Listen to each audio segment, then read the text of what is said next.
The Hudson County Climate Town Hall just wrapped up here in Jersey City, and Hoboken Mayor Ravi Bala and Jersey City Mayor Stephen Fulop each talked about plans, initiatives their cities are undertaking to reduce greenhouse gas emissions.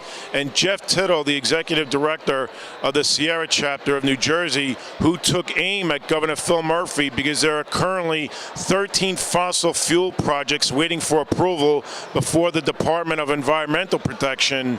And he also took aim at North Bergen Mayor and State Senator Nicholas Sacco for his support of a new power generating plant in North Bergen that, according to Tittle, would raise dramatically greenhouse gases in New Jersey. I mean, the governor says he wants to get 100% renewable and reduce greenhouse gases. If you build a North Bergen generating station, that's over 3 million tons of greenhouse gases. That'll blow away any reductions he's going to try to get through RGGI or anything else. The governor says he wants to get to 100% renewable.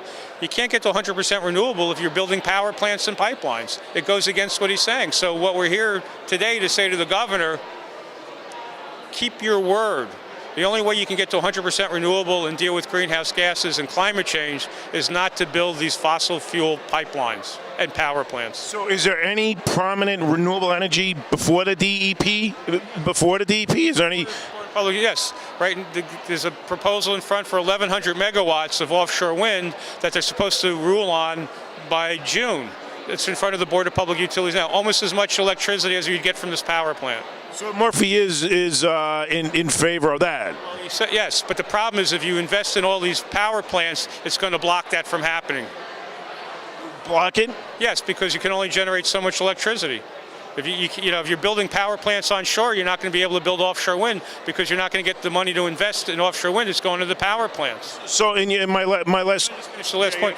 And you can only sell so much electricity. And if the power plants get built before the windmills, then people will be getting that electricity and you won't be able to get the wind. And that's why the moratorium is important. So where do things stand with that?